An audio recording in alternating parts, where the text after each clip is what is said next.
Hey guys, welcome to Beyond the Books, a podcast series by the Malaysia chapter of the International Council of Malaysian Scholars, or ICMS. I'm CH, the 14th Council Project Development and Initiatives Executive Director from the Malaysia chapter. ICMS is a long-standing, dynamic Malaysian student organization with a robust presence across six chapters worldwide, including Malaysia, Singapore, Australia, Hong Kong, the United Kingdom, and North America. Each chapter serves as a hub for passionate and driven Malaysian students, fostering a global network of talented individuals committed to making a positive impact, upholding our three core values, building networks, empowering leaders, and realizing ideas. This series aims to guide students into their dream roles in their respective industry. Whether you are new to this industry or have prior knowledge, you are at the right stop to gain the latest industry insights. This is the journey to technology and innovation episode, and it will be the second episode of the series. I am truly excited and to engage into this conversation on technology and innovation. Together with me, I have Rachel and Chui Chin, who are the industry experts that will be sharing their invaluable experience with the audience tuning in. Before we kickstart, let us have Rachel and Chui Chin to introduce themselves. Maybe we'll start off with Rachel and followed by Chui Chin. Hi everyone, I'm Rachel. I currently do product at Grab. Fun fact about me is that I studied law in university. In my journey to tech from a non-tech background, I've had a lot of good mentors, and I hope to support you in your journey to explore tech careers. Over to you, Chechen. Okay. Hi everyone, my name is Chui Chin. So I'm currently a software engineer in SVTel. It's a telco company. So previously I studied economics, then I'm transitioned to software engineering. So it'd be interesting to share a bit more about how I transitioned from economics to software development. I see. Wow. So in this episode about technology, we have two guest speakers that are from non-tech background that endeavor into the tech industry. So I'm so curious. Maybe the first question to kick off our podcast into this series is, maybe we'll start off with Trishan. So could you please share with me, how did you start your career in tech and what were some of your early roles?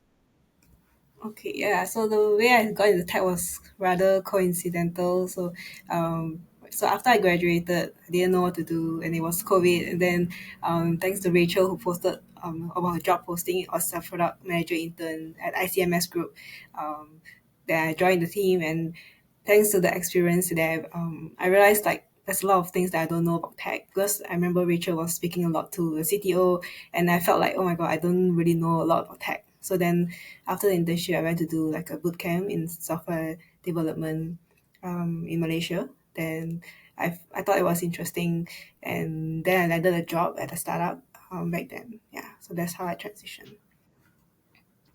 See, I see. How about Rachel? Yeah, I also started my tech role a bit serendipitously. The first role I had after graduating was I was in a telco. I was doing one of those management trainee programs, and then I went into doing strategy work. And when I was there, I felt that I really enjoyed a lot of the product conversations happening. I wanted something that would allow me not to just do planning, but also to do some execution. So then after that, I met someone who just raised a bit of money and wanted to start a startup in Malaysia. So then I joined the team as the third employee, and he was like, "Hey, what role do you think you want to do?" And I was like, "Product, I guess." So that's how I actually got into product management. So it was a bit serendipitous, but it was a great experience, and I loved it ever since. It was exactly what I was looking for, something that would let me do both like planning and execution. I see. So it's essentially about following your passion, and you eventually found your passion into the tech industry. That's very interesting to hear. All right, cool. Maybe to dive a little bit deeper into the tech industry, maybe for this question, Rachel could answer first, followed by Trajan. So, could you maybe share with us, what does it feel like to work inside a tech company? Like, in layman's term, what is the work environment look like? Ah, um, I think when a lot of people think tech company, they think like free food, bean bags, football tables. I can say that that is true for a lot of large tech companies, but it's also not true for a lot of very small tech companies. So from a product management standpoint, your environment will look a little bit different depending on whether you join a startup or a very mature company. In a startup, the goal is to really find product market fit. What you're doing is really like attacking or disrupting like old industries, or you're trying to like secure like market share for yourself. So at that stage, you may have less stakeholders to align and convince when you want to do something. You have more say, but you know it's very important to get things right because the funding runway is kind of like your ticking time bomb. So when you join a startup, it's very fast paced, but that's also where like a lot of the learning comes. So what you can imagine is a very fast paced, very quick, very hustle kind of environment. Whereas if you join a mature company, you spend more time on getting alignment, on communicating your work. There are a lot more processes. Processes are built better. There's a lot more emphasis on driving product quality rather than just going to market really fast. If you join a late stage, like mature kind of company, you can also think of it as there would be a bit more defending work to do. So in that case, also you'll find yourself working with the risk team a lot, the legal team a lot, the security team a lot. There's a lot more processes around it. So the work environment looks very different when you're talking about startup versus when you're talking about mature tech company. Mhm. I understand that. Yeah, Chui Chin, do you want to add on what are your viewpoints on the work environment in a tech company? Yeah, I think it's quite similar to Rachel's, but at least from software engineering standpoints, if you're in a startup, you get to do much more from front to like the whole entire life cycle of like development. For example, you do your coding, you're building the software, then you also do testing, and then you also do deployment. Whereas in MNCs, all these roles are all like separate.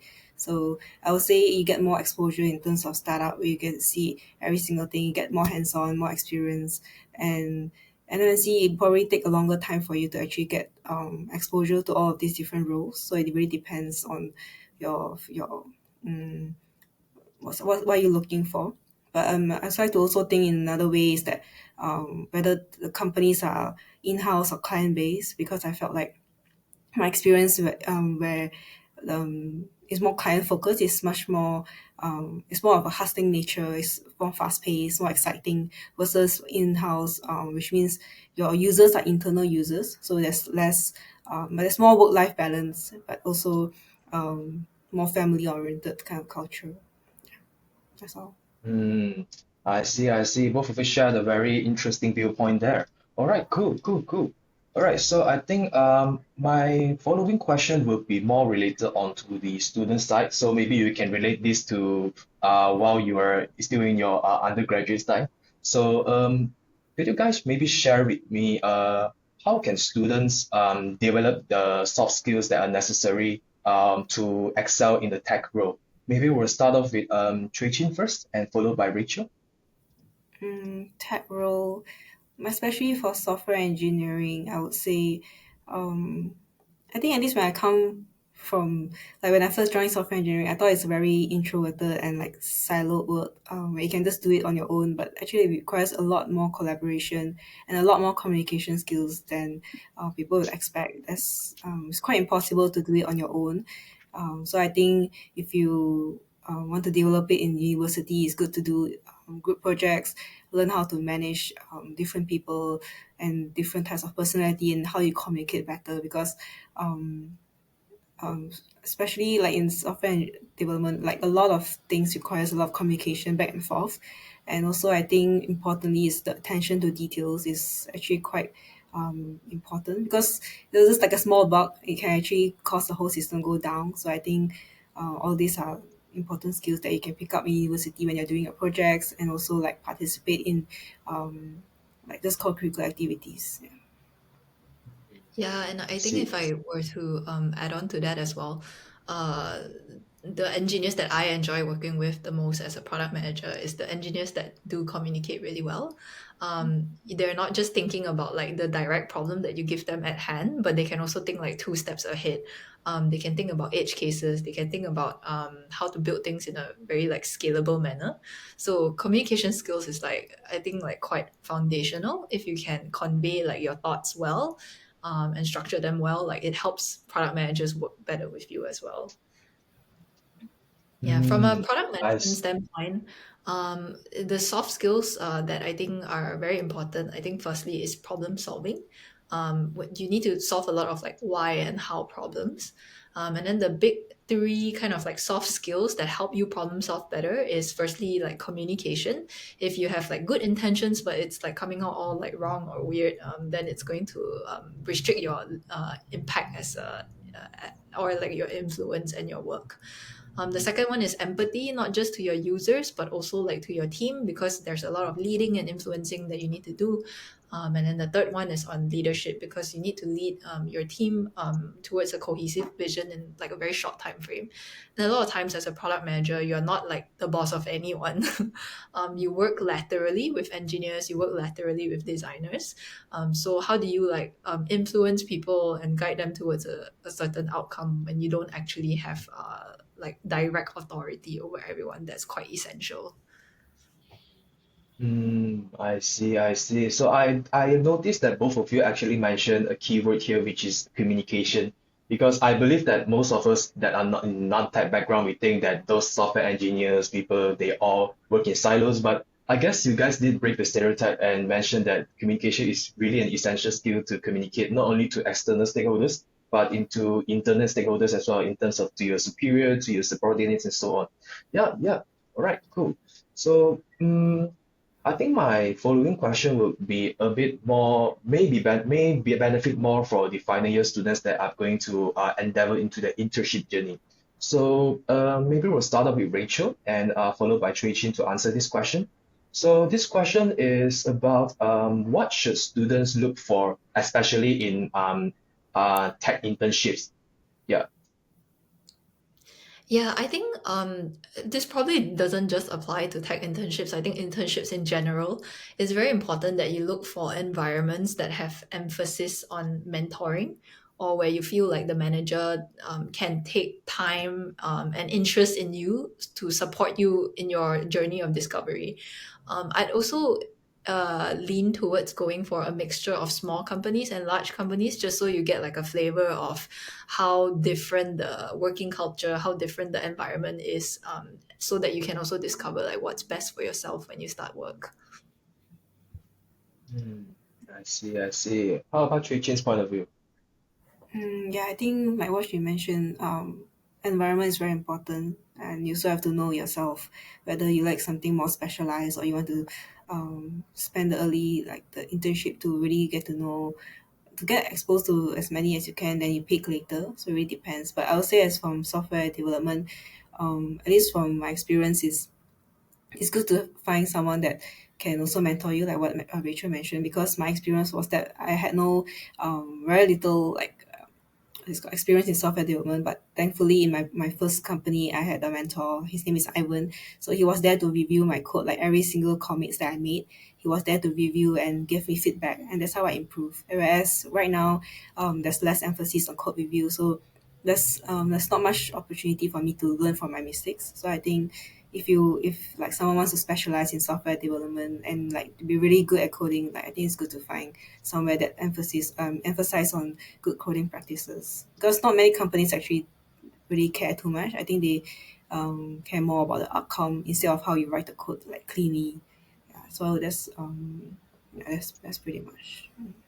I see, I see. I do also see Oh, sorry, another sorry. Can I add one? Sorry, I just want to add one more. yeah, I yeah, think yeah, like sure, sure, also, sure. yeah, sorry. Just to add on is that I think internship is also a good place for you to build your portfolio in software development, because usually for all these like technical skills based, you are usually tasked like maybe 6 months to do like a full scale project, like a feature. So I think it's a good opportunity to add it to your portfolio in terms of what feature you have helped to build, or like a deployment or maybe a testing case that you have written. Yeah, all this would be helpful in your job search later. I see, I see. I do see that both of you actually mentioned about two key points here, which is in terms of internship, it's just about exploring. Like whether you want to explore an MNC or a startup, it's up to you, and you get the gist of working at two of these different environments. Another thing that I really like about is seeking for a mentor, because I believe that with your mentor in your career, I believe it made your journey very fulfilling because as mentioned by both of you prior to this, is that you guys are from a non-tech background, and with the mentor that you got, with the mentorship you guys were given, I guess it really helped a lot for you guys to endeavor deeper into the tech industry. Yeah, all right, that's a very amazing, very insightful journey there. Yeah, and then maybe my second question, um, I would say like a follow-up question to that is on like maybe I'll split this into two questions. One specifically for Chui Chin from a SE background, software engineer, and one for Rachel from a product background. Yeah, maybe I'll start off with Chui Chin first. So Chui Chin, could you perhaps share with me what are your views about hackathons? And will you say that participating in hackathons will benefit tech students in their future careers? Okay, yeah. I would say because hackathons are, you can think of it as, because I joined like one or two, but I didn't really do the coding part. But so hackathons is not just coding, but it's also about like the ideation of a idea. I mean, ideation process. Then after that, how you do like the wireframe or UI, and then you do it as like a business case where you present. So I would say it depends what you are like seeking for in the hackathons. So you can join like hackathons that are very specialized, like solving problems, or like then you can like maybe proceed into like product management or like marketing. But if you're looking for hackathons that are very specialized in coding, then that would be helpful if you want to go specialize to do software engineering. So it really depends. But I would say it's good to join a hackathons. It helps to add into your profile. But at the end of it, like if you're joining a large company, you still have to go through like the technical test. So the hackathons, you can think of it like a stepping stone, but you still have to go through all the technical tests, like all your lead codes, all the data structures and algorithm. Yeah, that's something that you can't avoid because companies still eventually need to know that you're able to understand the basics of it. I see, I see. So hackathon is essentially a sandbox for tech students to learn and to apply the skills. All right, cool. Yeah, thanks for sharing that, Chui Chin. And back to you, Rachel. So maybe to amend a bit on the question, to cater to your role as a product manager, could you perhaps share to me, is hackathon I would say, a relevant co-curricular activity that can help a tech student to endeavor into product side? Or is there any other avenue that tech students can explore if they wish to endeavor into product in the future? Yeah, absolutely. I did join quite a number of hackathons when I was in university, and the type of hackathons I joined were non-technical hackathons. So they were mostly coming up with an idea to solve like a particular problem. One of the most memorable ones that I did was actually on solving for sustainability. So the question there was, oh, how can we like design solutions that will encourage more people to participate in sustainability initiatives? So something like that, you don't really need technical expertise to be part of solving that type of problem. And how it works is that they'll give you like two to 3 days. They put us in a room and we were meant to come up with an idea. Why are we solving the problem this way? What is like a minimum viable product that we can churn out that shows them how we plan to solve the problem. So I think those hackathons are really great if you're looking to consider a career in product management, because that's very, very similar to the kind of work that you'll be doing as a product manager on a daily basis. You're going to be solving problems, you're going to be designing very lean kind of like MVP like product features to like test your hypothesis. So I'd say yeah, I would actually absolutely recommend students to join that type of hackathons. But I also see. like the other benefit that you get from joining hackathons is actually the network and the relationships that you build with people there. So either other participants or even the judges that can be super valuable because everyone, like in my experience, most people who join hackathons do go on to doing like tech related like careers later on as well. So forming those kind of like relationships can be super helpful. You know, you have like a friend there who would probably be going through like the same learning process and the same exploration process as you. So I think the friendships that you make there are quite valuable. I see. So it's not only the technical and the experience you gain there, it's also the networking that you gain out of the hackathons or other competitions you join. I see, I see. All right. What a very unique perspective there. Yeah, so yeah, I think that's mostly about like what are the skills and also like what are some of the things that as a student that you need to prepare before they endeavor into the industry. So maybe right now, what I'll do is I'll curate the question into the more industry focus so that we can let the students who or anyone that are tuning in this episode to learn more about the industry. Yeah. So maybe I'll first let Rachel to answer this and followed by Chui Chin. So this question is regarding what are some of the current technological trends that university students that they should be aware of? Yeah, I think Gen AI for sure. It's opening up a lot of possibilities for new product experiences and also in unlocking efficiencies in companies. So I think yeah, definitely like read up about Gen AI. Go and try out the free Chat GPT. Learn how to improve like your prompts. To get like better outputs. That's like a really fun way you can start to learn about Gen AI. I see, I see. What about Chui Chin? Mm, yeah, I think for software development wise, yeah, not so much about like trends, but at least there's not like a very trend, like it's not as trendy as Gen AI, but at least in my company currently, I think the trend that people can explore, like students, if you're still a student, you're doing like computer science related, or you're really good at math, I think you can explore like quantum computing. I think that's quite interesting. So basically, it's like something that it can help to like you can think of it like a supercomputer that can do X amount of solve a thing in X amount of time. But like with quantum computing, you can do it in like 100 times. So for example, if a hacker wants to hack a computer, they can do it like so much more faster right now.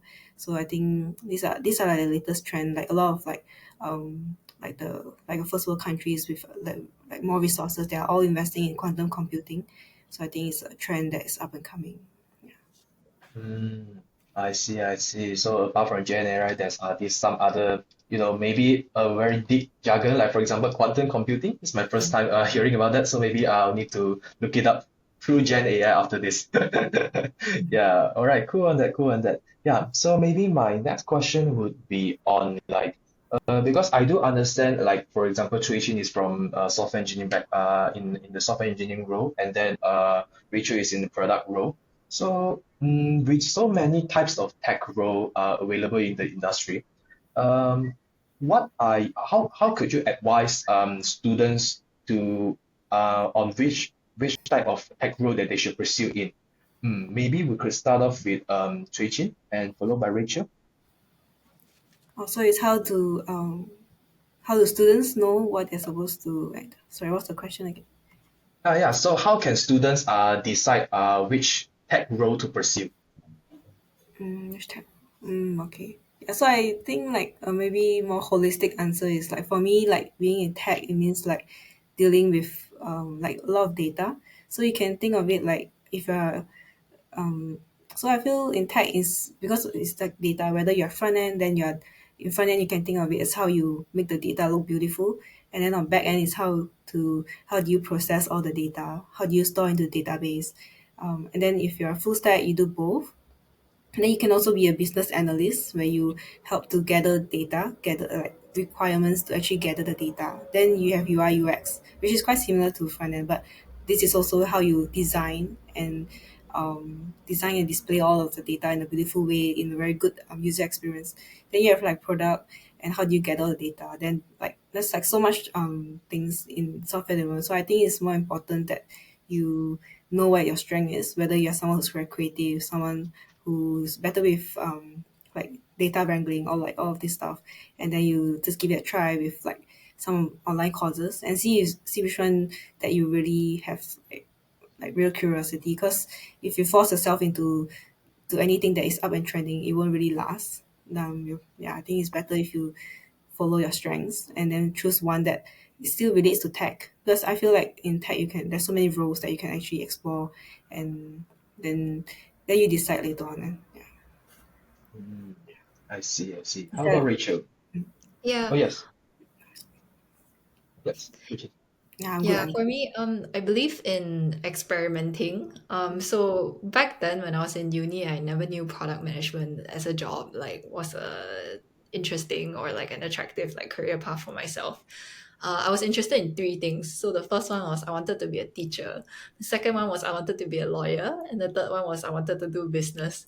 So what I did was I knew I had year one, year two, and year three like summer breaks.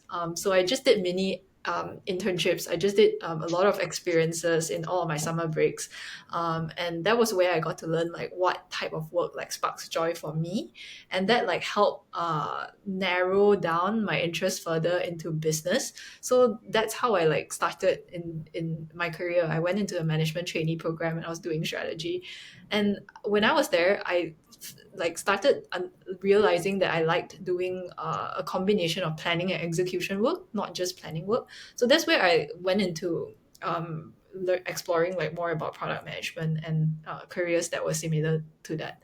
So I guess like the whole like takeaway from this is that it's very important to explore. As Chui Chin mentioned, there are like so many different like roles within tech itself. It's really important that you have a look around, talk to a lot of people, figure out like what you're good at, and explore as many of those things as possible. Since you guys are students, you have all the time.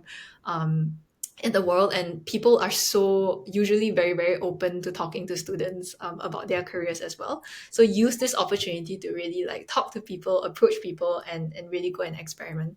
So Trishan and I, we actually met a while back. Like what she mentioned earlier, she actually interned in the startup that I was at, and I actually saw like a bit of like her exploration journey. She came in as a product management intern, but she left to pursue software engineering. And what was really amazing about that process was I could see that she was constantly reflecting about what she loved and what she didn't like about the internship that she was doing. And then she ended up realizing that like software engineering like career fit like her personality more, and it also like fit her strengths more. Even during the product management internship, she was gravitating towards tasks that were quite like heavy, like data oriented. She was really really good at all the tasks that were like more technical. So it was really like so great just witnessing like her exploration there. And I think that's like a really good model of what a student can really emulate. That is to really go and try things and reflect a lot. And then if something is not working out, just pivot, like do a Chui Chin, you know? I see, I see. So it's just about exploration, and also one more key quality that a person should have is self-reflection. I see. All right. Thank you so much for sharing that, and also a bit of backstory there, Rachel.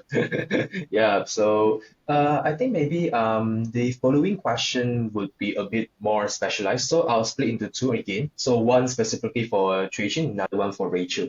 So maybe I will start off with Rachel first. So, Rachel, do you mind sharing? Because I found out that you actually mentioned a lot about, and you emphasize a lot on communication.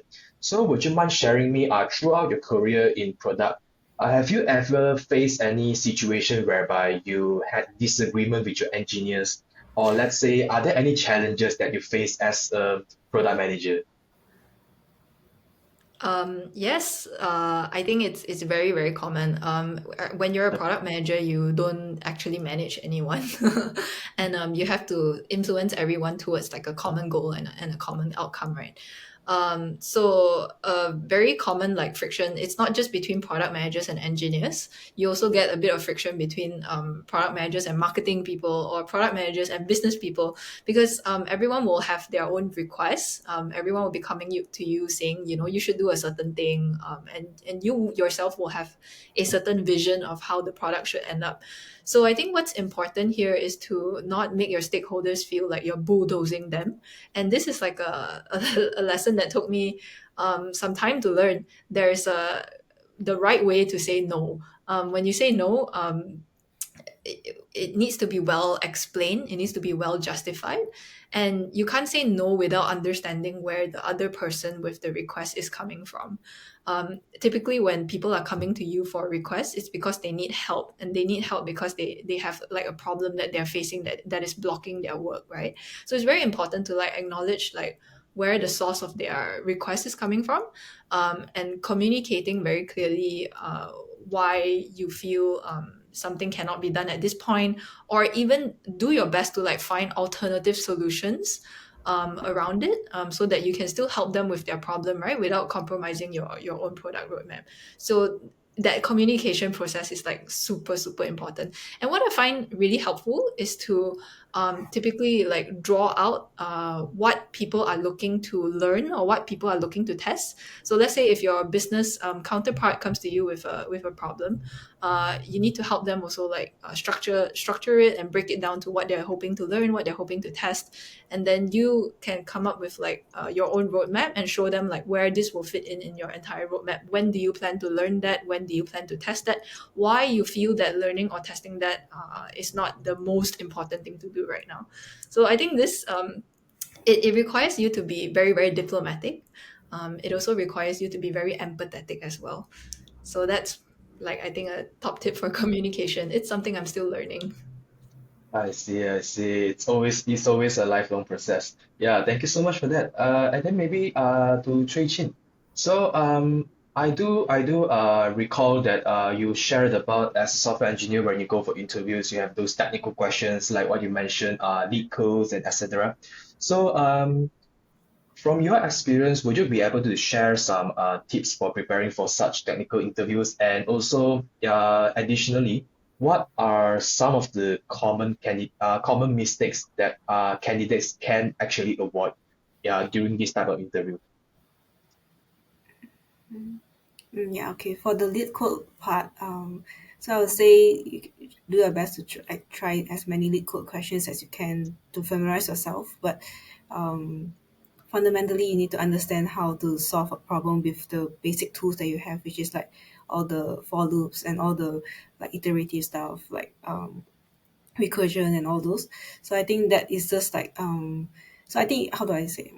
So in the technical test, there's the one is like which is without an interviewer, so the one that to score you based on your answer. Then after that, you have to do like another behavioral uh, interview where you have a live person. So it really depends on the company and the process. So if you're just doing lead code itself, then you can just like hack it with being really good at lead code. But eventually, you have to speak to a real person and also solve probably a live question with a recruiter. Then that's where you have to also apply all your communication skills in terms of how you explain how you come to this problem, like step by step, because ultimately they want to actually test whether you can actually share your point of view. Because I also done like a few interviews before. We want to be able to access on your thinking process, whether it's correct or wrong doesn't matter. We just want to know like how you get to this point. And most of the time, interviewers will also try to help you out a little bit with a little bit of hints.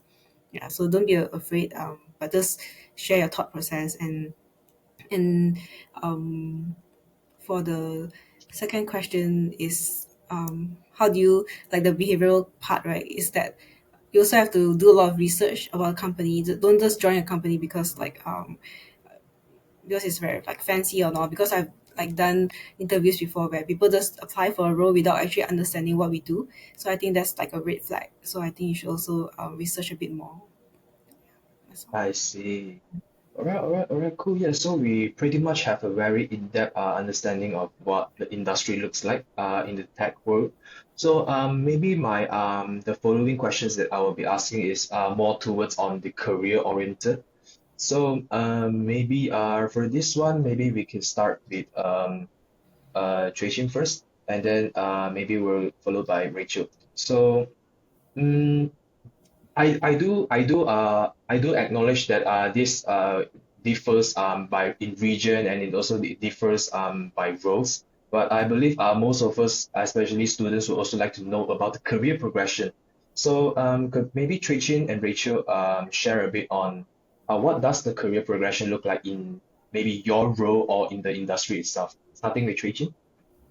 Yeah, okay. So if you in software engineering, I think there's like two paths. Like one is like more technical, and then you end up to be like a specialist, and then the other one you end up with like being like more of like um the manager in some ways. So if you're more technical, you can go for like junior and then go for senior engineer.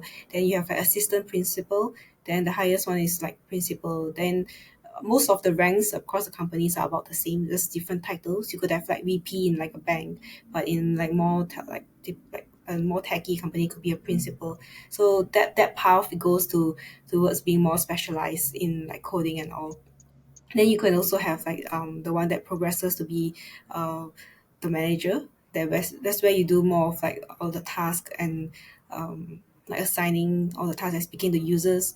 And then like a little bit like side branch of the more specialist role is also called like solution architect, where you don't actually code, but you actually help to design all of the systems. So it's you are not so hands-on on the coding anymore, but you are on the high level on like architecture of the whole system and like providing like expertise on that. That's just a few pathway you can go for. I see, I see. Let's hear from Rachel then on the product side. Yeah, it's very very similar to what Chin says. One path we call it the individual contributor path. So that means you don't have anyone like reporting to you directly. You're like a specialist at what you do. That path can look like associate product manager to senior product manager and then to principal product manager. So I think different companies will like structure it a little bit differently. But the idea there is that you have like a junior, a senior, and like a super senior position. That's for the IC route, and then you have the people management route. So that would look like going from a junior to a head of a division where you actually manage a team of product managers working under you. So a really helpful question to think about after maybe like 1 to 2 years in your career is to think about whether you want to go down the IC route or whether you want to go down the people management route. And I think for in the product context, the similarity between these two paths is that you do still have to manage people laterally. I think the difference is more of that whether you are ready to mentor junior product managers and help them achieve outcomes or not. It's all about whether you want to have people reporting to you or not. And if you don't, that's completely okay. Like IC routes are quite common these days. So that's like good news if you do decide that you would not like to essentially manage anyone. I see, I see. So it is definitely a promising role and a promising journey that can be progressed. I see, I see. All right, cool. Yeah, thanks for sharing on that on the career progression side, Trishan and Rachel. I think maybe on the second question that I would like to ask is maybe I would say futuristic. So we do know that technology evolves and time evolves as well. So I would like to hear from both of you, the industry experts, on uh, how do you think the tech roles will evolve with time in the future? So maybe let's say like in terms of like the impact that you will have as well as the job opportunities on the workforce.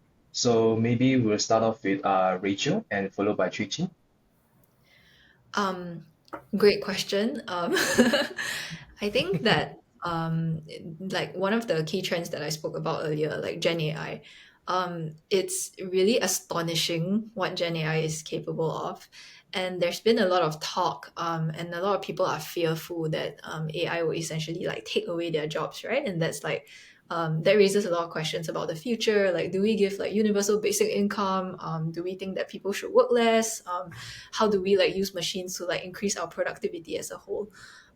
But I think my stance on it is that I think humans who use AI are eventually going to be more productive and more efficient than humans who don't use AI.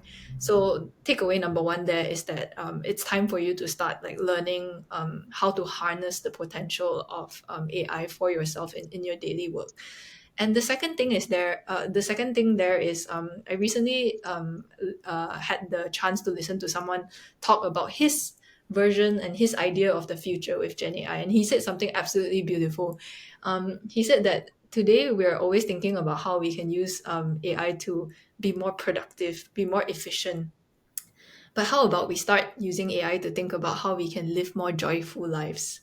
Because what you're going to have is that AI is going to free up like time, and AI is going to bring you efficiency gains, right?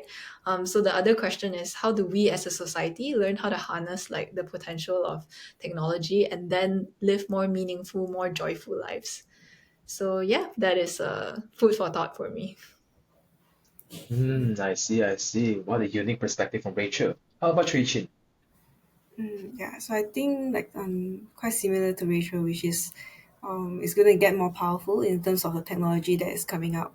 Um, but I would say in terms of like job security for like at least from software engineering, despite the power of like Gen AI and all, I think this job for software engineer is pretty like safe for now because I felt like there's so many customizations and all these small details that it's really hard to rely on just like software to really do it. So I would say like Gen AI is more like a supporting tool for us instead of like the one that replacing us, because it's not really possible to replace because there's just like too many parameters to take care of.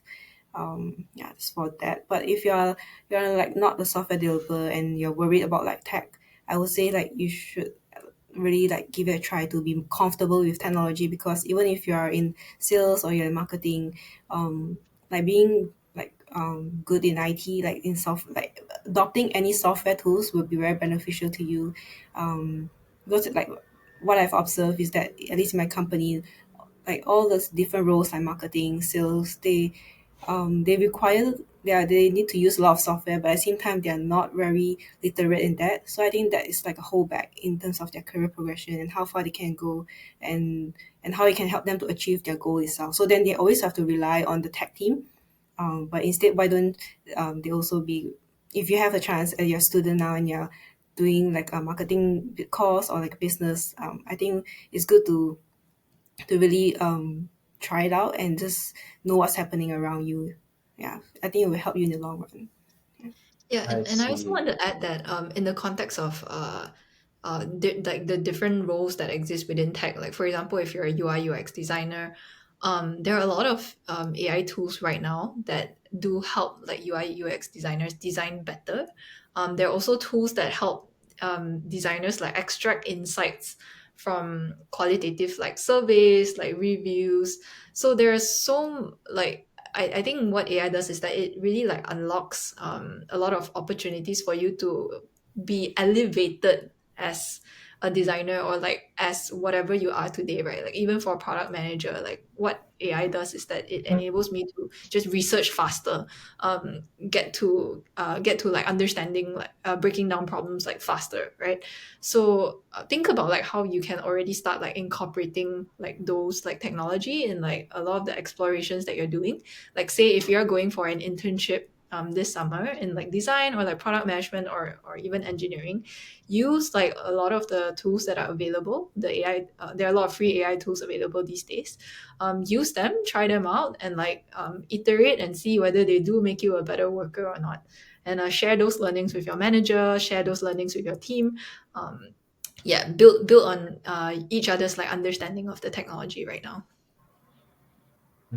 I see, I see. So maybe to summarize both Rachel and Trici's answer, I can think of one, I wouldn't say quote, but a golden sentence I would say use is people who use AI can replace people who don't use AI.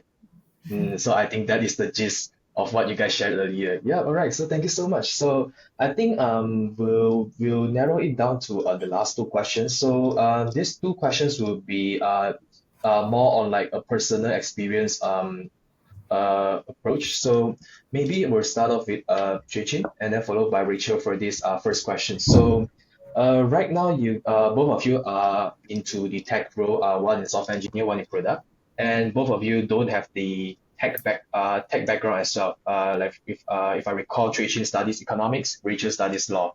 So, given the fact that right now you guys love your role, and if there's an opportunity for you to go back in time, would you still study the course that you studied, or would you choose to study the tech degree? Mm. Oh, this is an interesting question. Such so difficult to answer. I still like economics, so I will still have studied that. Um, but I'll probably like pair it with a computer science degree or maybe a more data analytics degree because I really enjoy economics. It gave me a way of thinking about the world and how people think and how society function as a whole, and also like on a high level like how policies work.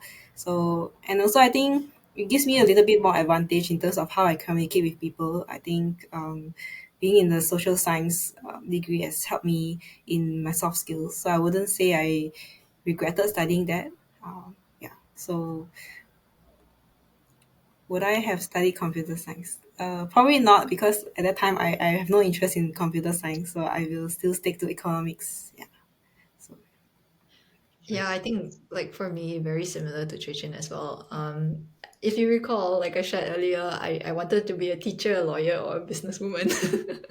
So and I really did enjoy studying law. It was great. Like I really love like the philosophy of law. I really love like studying about how like lawyers build arguments, how lawyers reason. So it was still a very valuable and very enjoyable educational experience. If I could turn back time, the I think the one thing that I would have done a little bit more differently were to try and pick up like a couple of technical skills um, during my free time as a student. So I spent a lot of my free time like doing hackathons and things like that, but I didn't like pair them with a specific like technical skill. So if I could turn back time, maybe what I would do is I also have an interest in design, so I think maybe I would just learn how to build wireframes. But I also want to say that now I feel like that's becoming less of a need. There are a lot of AI tools out there that can already like supplement that gap for very very like basic technical skills. Like if I wanted a very like simple prototype, there are already like AI platforms that can do that. Um, so yeah, I would definitely want to pick up some technical skills, but which technical skill is probably a bit of a question mark. I see, I see. Wow. So it generally means that if anyone who is interested in tech but does not have a tech background, they can essentially join the tech industry if they have the interest in it. And what you study in university is it will not determine what you will work in the future because it's just the sense of like building your soft skills, your network, and the experience there. Yeah, cool. All right. Thank you so much for sharing that, Rachel and Trichin. And for the last question for this episode on technology and innovation, we'll start off with Rachel and followed by Trichin.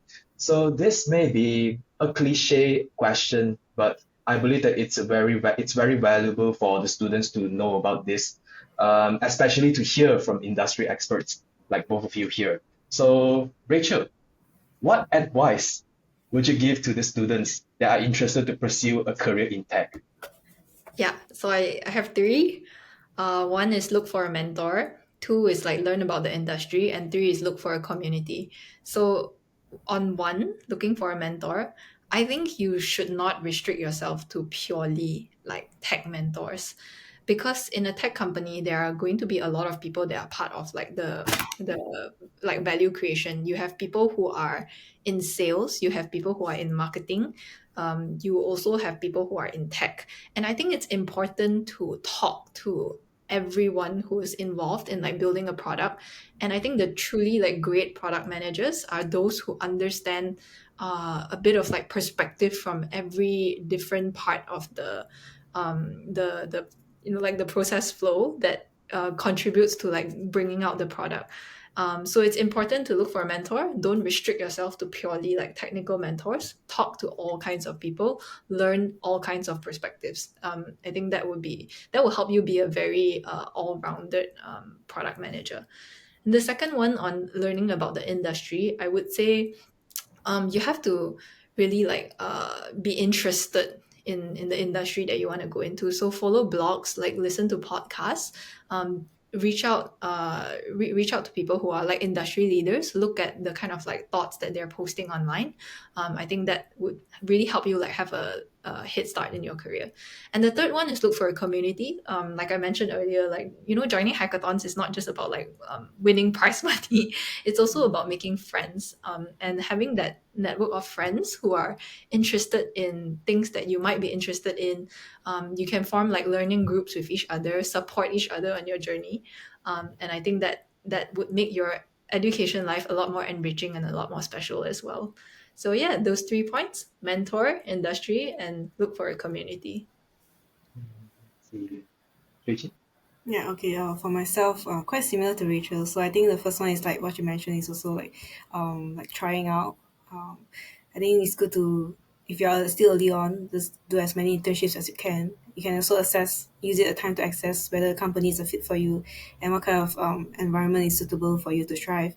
And then for the second one is also looking for a mentor. I think I have people who have helped me a lot in my career in software development that helped me to move much faster that I would have by my own. So I think that's very helpful. Yeah, and the last one is like really to try it out on what roles that you really want, because I know some people who when they're deciding whether in what career that they want, then they think like they always lean to a certain role, for example, like a business analytics role. But when you think about it, like when they are during their free time, they actually do not touch like data, or they don't like coding, all this stuff. So I think it's also important to know what's a trend and what is something that you're really passionate about, versus really just going for something that you think is good for you versus in the long run you actually won't really enjoy it. So I think it's important to differentiate that instead of just following it blindly. Yeah. So, I see, I see. If both of you could allow me to sum up, first thing is on mentor. It's very important to find mentor not only in your technical role, but in life, in your career, in journey, and etc. Second is on experimenting. So if you are still young, those who are tuning in, go and experiment with internships, go join hackathons, and who knows, you might find your right spot in the tech industry. And last but not least, learn about the industry. And a very great example to say about this is by tuning in to this podcast. Yeah. All right. So thank you so much for the sharing session, Rachel and Chui Chin. I really enjoyed engaging with both of you, and believe that the conversation that we had will eventually benefit the audience that are tuning in this program. So, ladies and gentlemen, with that, it marks the end of the episode Journey to Technology and Innovation. Remember, personal growth is not a matter of learning new information, but of unlearning old limits. Keep an eye out for another episode by tuning in from our YouTube or Spotify. I'll see you next time. Peace.